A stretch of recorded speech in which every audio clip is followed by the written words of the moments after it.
नमस्कार विद्यार्थी मित्रांनो, मागच्या लेक्चरला आपण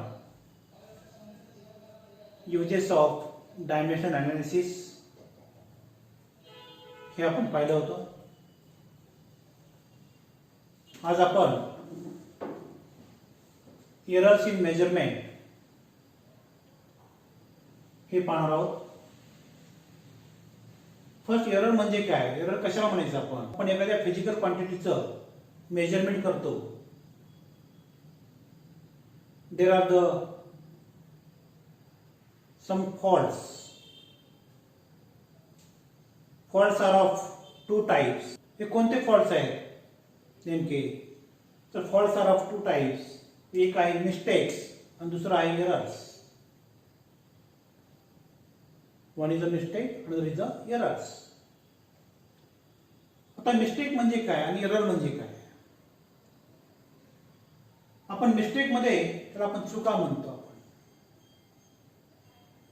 मग ते चूक एक्सपेरिमेंटची असेल, आपलं ऑब्झर्वेशन असेल, any other.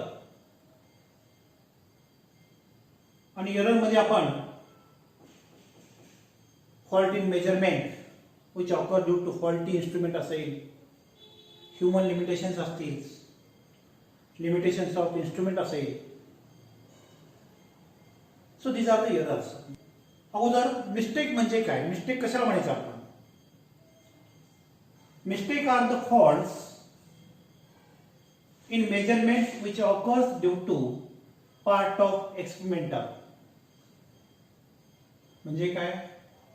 Mistakes are the faults in measurements which occur due to part of experimental.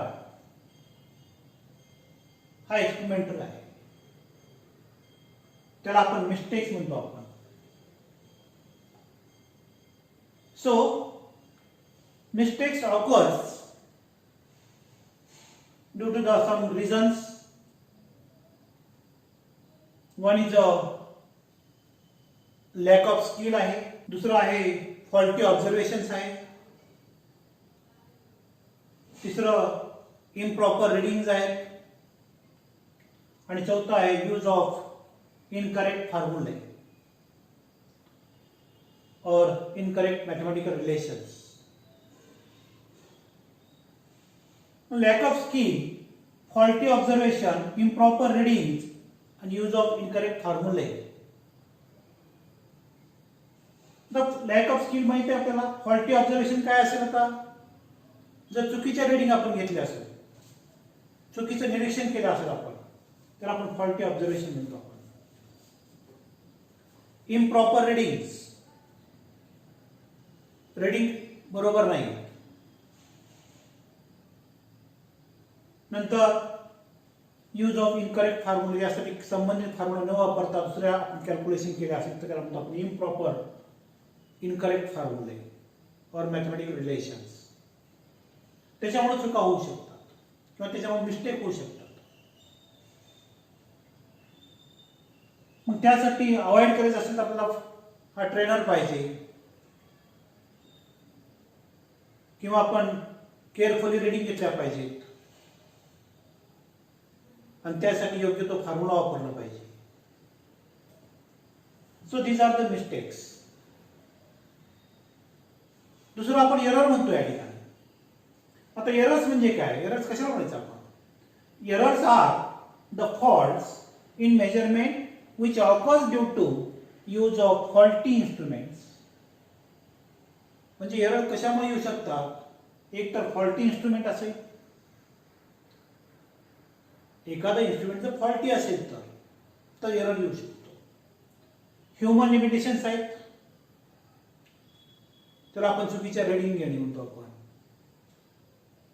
Limitations of instrument असेल, इन्स्ट्रुमेंट चुकीचं असेल तर, म्हणजे या ठिकाणी आपण म्हणतो errors are the faults in measurements which occurs due to use of faulty instruments, human limitations and limitations of instruments.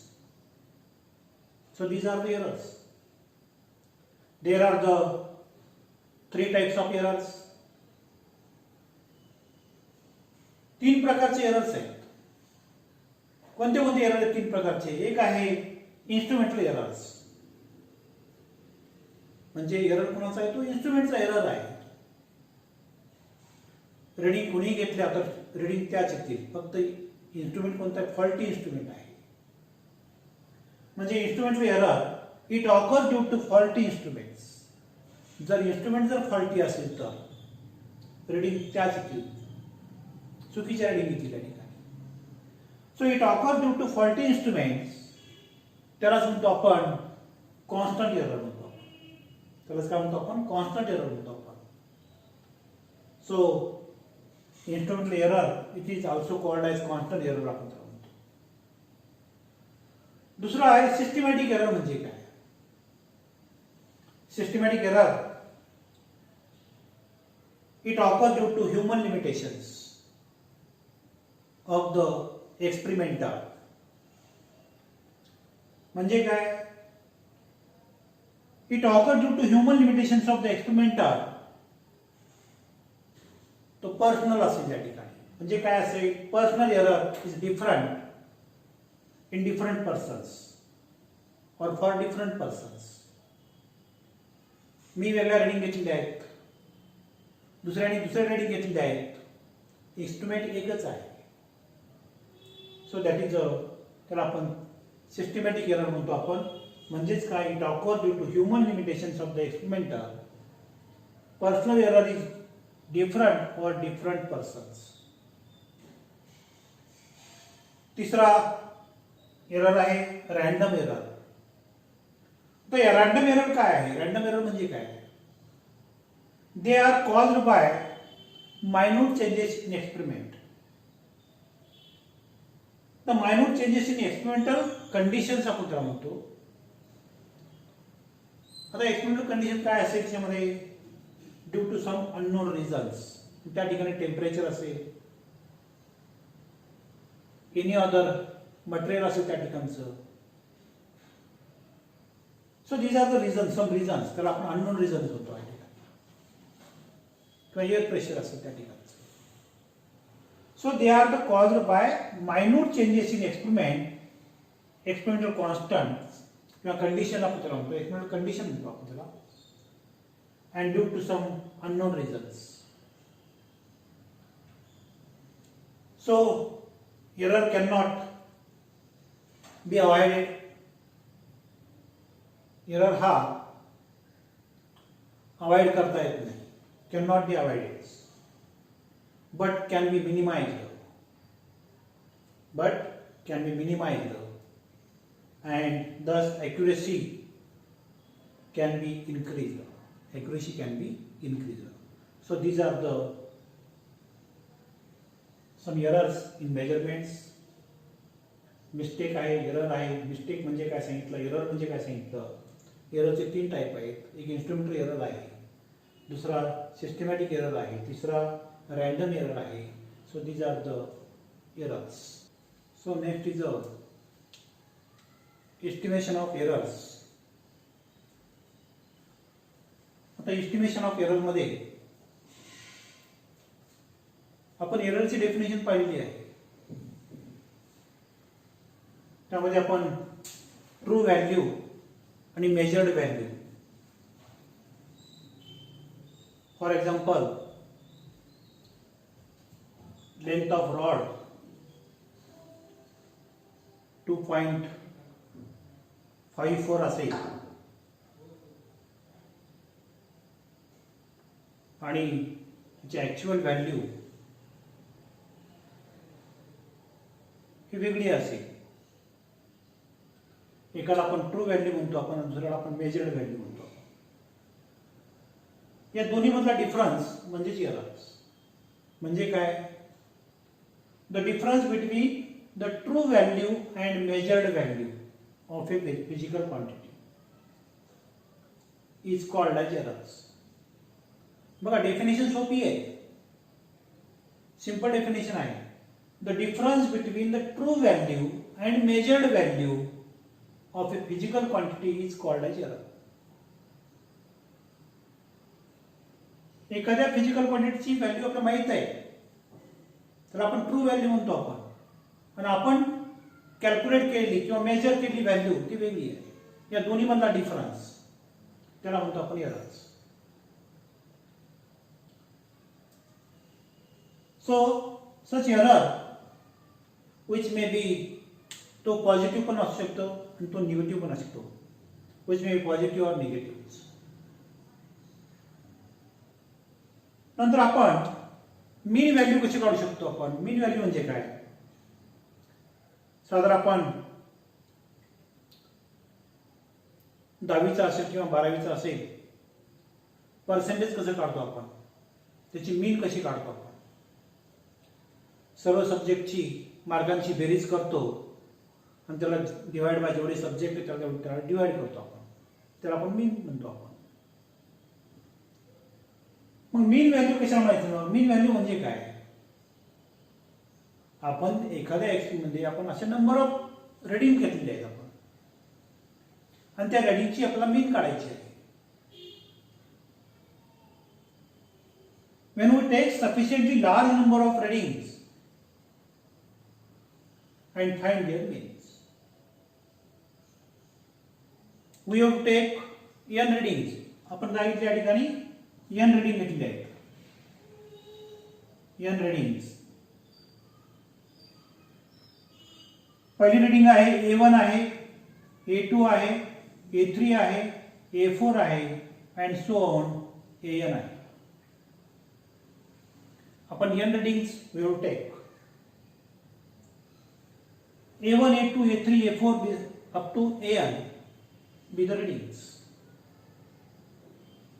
Then calculate the mean values. mean value कशी काढायची. सो त्याला आपण AM म्हणू. आपण AM म्हणजे मीन व्हॅल्यू आपण त्याला म्हणतो. मीन व्हॅल्यू काढते वेळेस आपण A1 plus A2 plus A3 plus so on plus AN divided by n number of readings. म्हणजे काय झालं, आपल्या रीडिंग किती आहेत, n नंबर ऑफ रीडिंग्स आहेत. याची मीन काढायची मला आता या ठिकाणी. तर AM is equal to A1 plus A2 plus A3 plus A4 and so on plus AN. These are the n number of reading divided by n readings. जेवढ्या reading आहेत त्याला भागलं आपण या ठिकाणी. So AM is equal to this values. So AM equal to, these are the mean value, equal to A1 by n. So these are the algebraic sum of I equal to 1 to n is AI. So these are the mean values. याला आपण म्हणतो mean values. I equal to 1 to n आहे. I ची किंमत 1 ठेवा, A1 येईल. I ची किंमत 2 ठेवली, A2 येईल. I ची किंमत 3 ठेवा, म्हणजे कुठून I equal to 1 to n पर्यंत आहे. So these are the algebraic sum of that. So these are the mean value आपण त्याला म्हणतो. Next one is a absolute error. आता absolute error म्हणजे काय? Absolute error means the magnitude of the difference between mean value and each individual value is called as absolute error.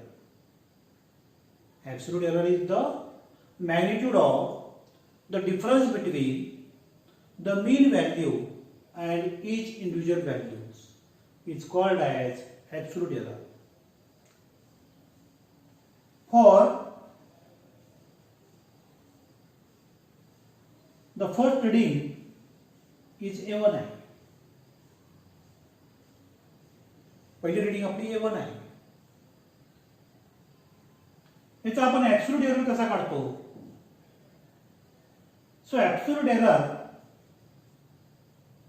Delta of A1 म्हणजे ह्याला magnitude, the magnitude of the difference between mean value म्हणजे AM म्हणजे मीन value आणि each individual value ज्या रिडिंगचा आपल्याला absolute error काढायचा आहे ते रिडिंग म्हणजे कोणतं magnitude of delta of A1 is equal to magnitude of AM minus A1.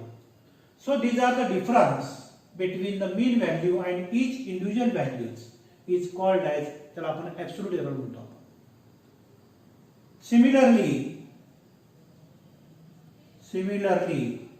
the second reading काय असेल magnitude of delta of A2 is equal to AM minus A2. Second reading. कारण A1, A2, A3 up to AN be the number of readings or n readings. So absolute error is for second reading magnitude of delta of A2 equal to magnitude of AM minus A2. Then तिसऱ्या reading काय असेल delta of A3 is equal to magnitude of AM minus A3 असेल.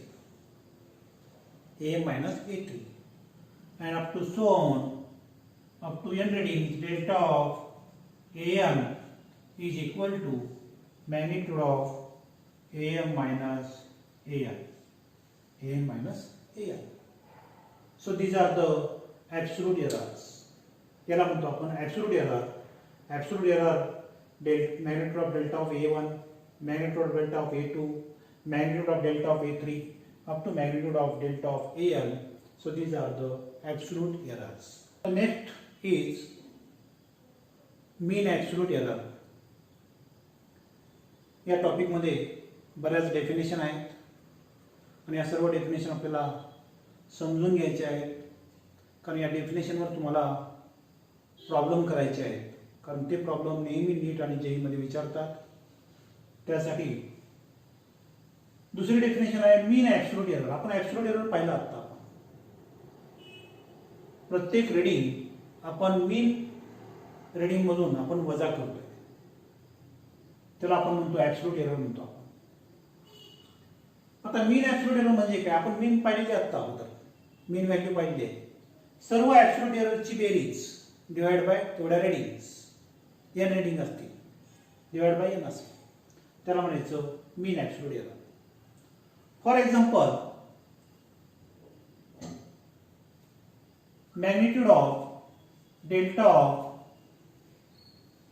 A1 ज्याला आपण AM म्हणू आपण कारण mean absolute error आहे.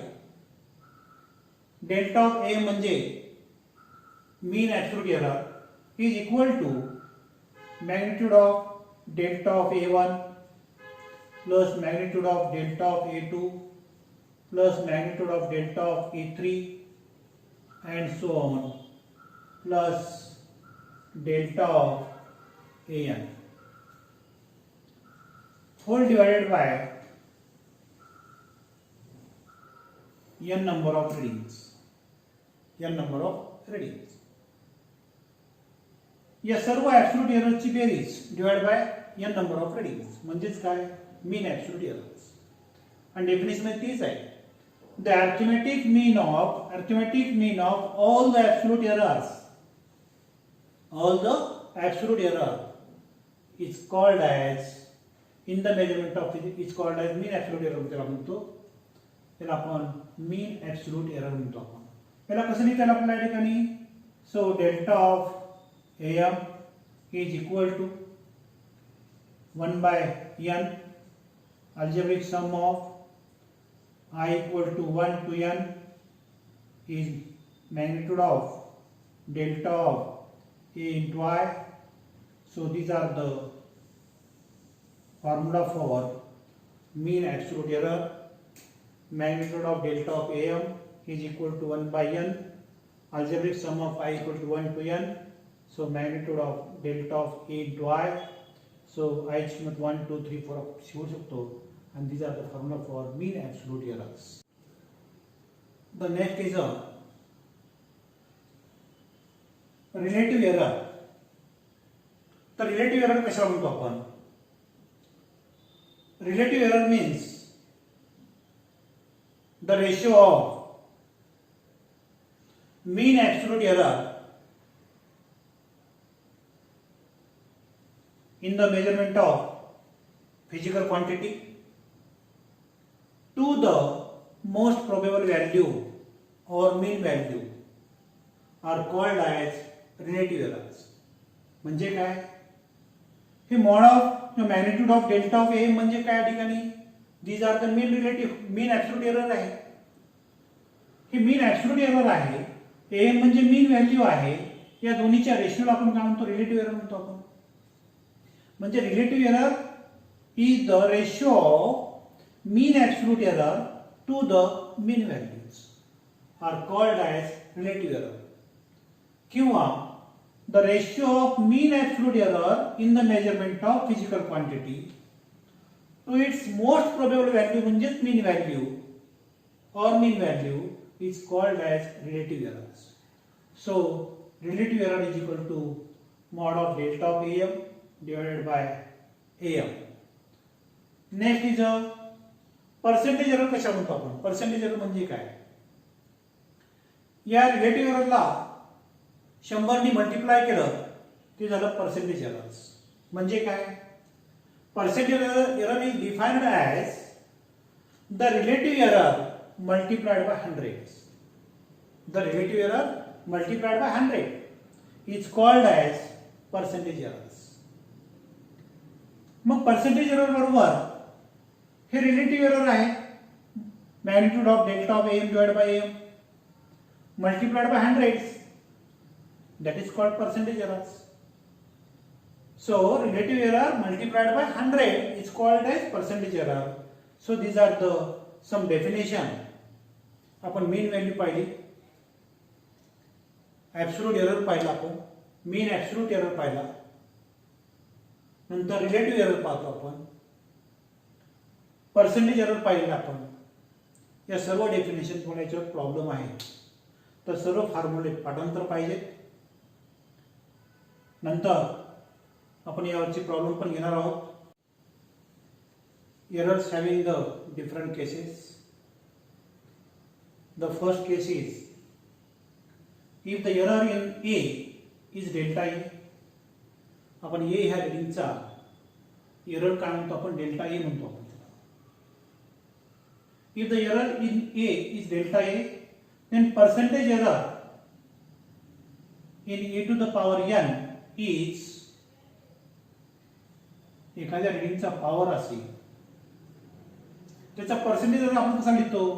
Is equal to n into हा power n into delta A upon A into 100%. So these are the one of the case. The second case is if the error are delta a and delta b. दोन रिडिंगचे error काय? Delta A आणि delta बी आहे in the measurement of A and B. Then percentage error in AB, product है ठिकाणचा A into B, is delta A upon A plus delta B upon B into 100%.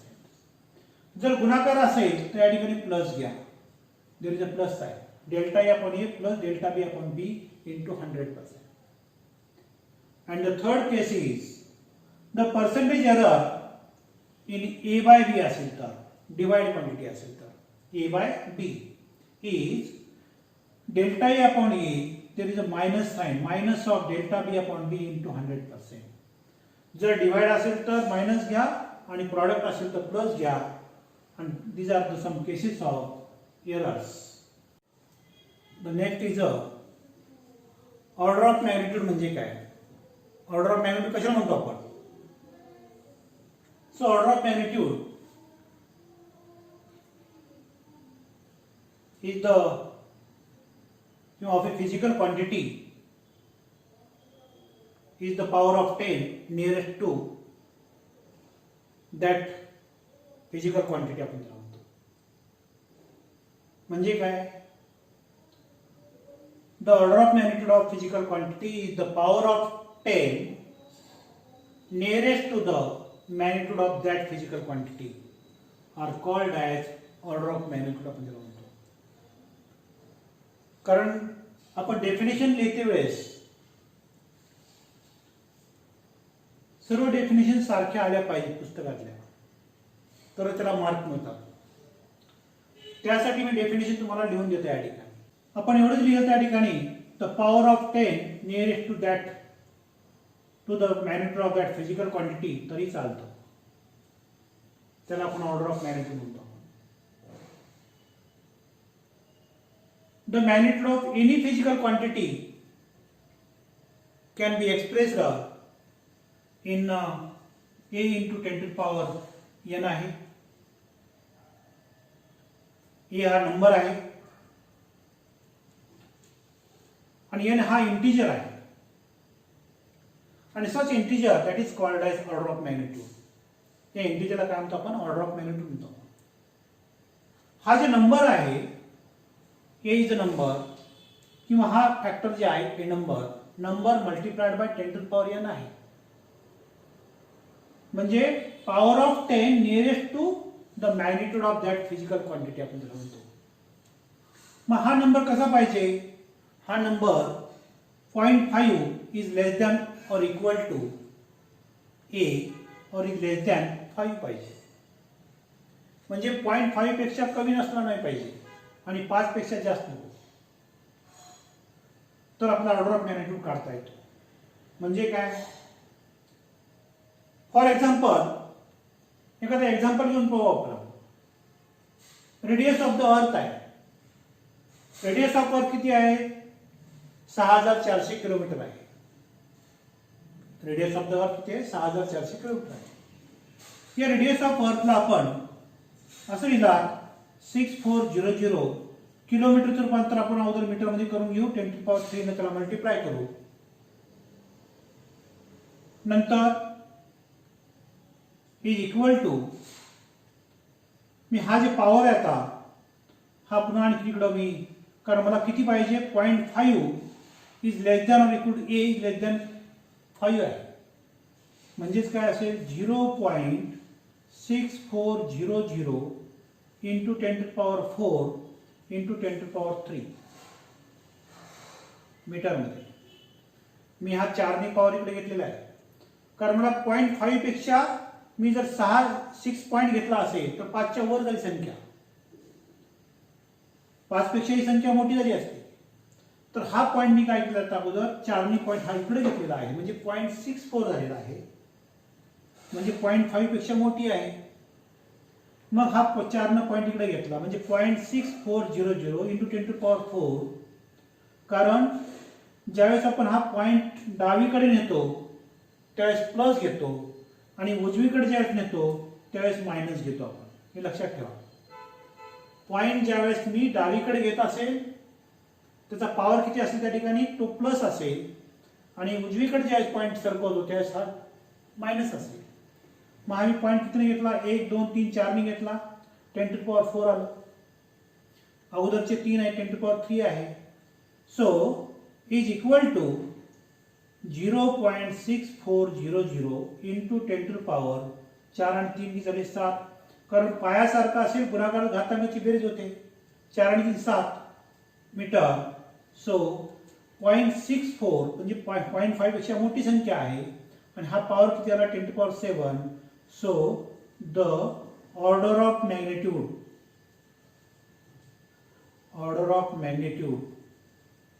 Of radius of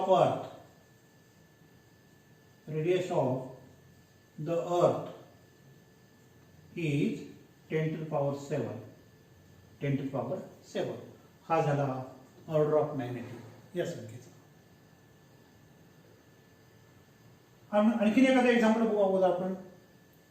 magnitude of the charge of electron आहे. Magnitude of the charge of electron आहे. So charge of electron किती आपल्याकडे? 1.6 into 10 to the power -19 coulomb आहे. कारण charge is measured in coulomb. So E is equal to 1.6 into 10 to the power -19 coulomb आहे. ही 1.6 जी आहे संख्या ही 0.5 पेक्षा मोठी संख्या आहे. म्हणून आपण याच्यामध्ये काही चेंज करायचं नाही आता कारण ऑलरेडी किती आहे? 0.5 पेक्षा मोठी आहे. जर ही संख्या 0.5 पेक्षा लहान असते किंवा मोठी असेल 5 पेक्षा तर आपण याच्यामध्ये चेंजेस केले असते. म्हणून द order of magnitude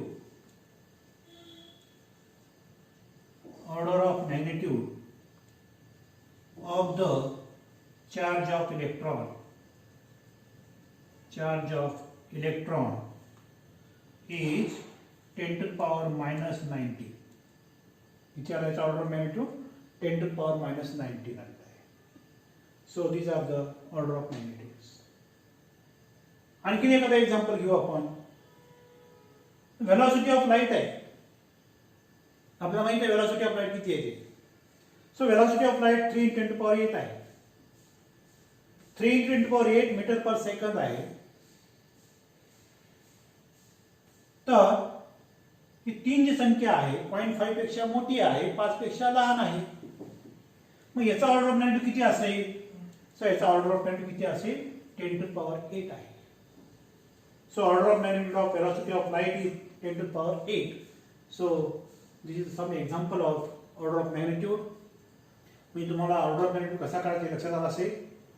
0.5 पेक्षा कमी नसली पाहिजे आणि 5 पेक्षा जास्त नसली पाहिजे. या मधली संख्या असली पाहिजे. जर तसं नसेल तर आपण हा पॉईंट शिफ्ट करायचा फक्त आणि त्यामुळे आपल्याला ऑर्डर ऑफ मॅग्निट्यूड काढता येतो. कोणत्याही संख्येचा आपला ऑर्डर ऑफ मॅग्निट्यूड काढता येतो. आता for example order of magnitude of 1 year विचारलं तुम्हाला. 1 year तर तिचा ऑर्डर ऑफ मॅग्निट्यूड तुम्हाला काढता आला पाहिजे. आता 1 yearचा ऑर्डर ऑफ मॅग्निट्यूड कसा काढायचा. कारण एका वर्षामध्ये किती दिवस असतात 365 दिवस. 365 डेज आहेत. मग डेचं रूपांतर 365 डेज डेचं रूपांतर आवर्समध्ये करा 24 hours. नंतर तासामध्ये करा. नंतर आपण सेकंदामध्ये करतो आपण नंतर. मग आपण त्याचं कॅल्क्युलेशन केलात आणि पॉईंट फक्त शिफ्ट केला तर तुम्हाला त्याचा ऑर्डर ऑफ मॅग्निट्यूड सुद्धा काढता येतो. तर कोणत्याही क्वांटिटीचा असेल कोणत्याहीचा असेल तुम्हाला ऑर्डर ऑफ मॅग्निट्यूड काढता येतो. So these are the order of magnitudes. The next one is a significant figure आहे. द सिग्निफिकंट फिगर्स म्हणजे काय. The digits whose values are accurately known in particular measurement are called as significant figure. आपण त्याला म्हणतो. The digits whose values are accurately known in particular measurement are called as significant figures. If number of significant numbers obtained during the measurement are greater, the measurement is accurate. For example, एखादी value आहे 4 ची value आहे 16,250 Newton आहे. has the 5 significant figures 1 2 3 4 5. These are the 5 significant figures. Second example घेतला आपण. Area आहे area 0.007 metre square आहे. या संख्येचा सिग्निफिकंट फिगर किती आहे. It has only 1 significant figures. किंवा एखाद्या बॉडीचं मास जे आहे if the mass of the body is 7.9 kilogram it has 2 significant figures 7 and 9. But first digit 7 is reliable. But 9 is uncertain. 9 is uncertain. किंवा आपण एखाद्या वस्तूचं मेजरमेंट केलं आपण 4.5 मीटर आहे. 4.5 मीटर आहे. हा पहिला डिजिट जे आहे it consisting of the 2 significant figures. पहिला डिजिट हा सर्टेन आहे, रिलायबल आहे, डेफिनेट आहे. पण सेकंड डिजिट जे आहे तो हा अनसर्टेन आहे. त्यामुळे त्याला आपण म्हणतो it in this figure the significant figure is 2. So some concept or some definitions in this topic. Significant figure असेल, ऑर्डर ऑफ मॅग्निट्यूड असेल, पर्सेंटेज एरर असेल, रिलेटिव्ह एरर असेल, ॲब्सोल्यूट एरर असेल, मीन व्हॅल्यू असेल, या सर्व डेफिनेशन तुम्हाला पाठांतर करायचं आहे.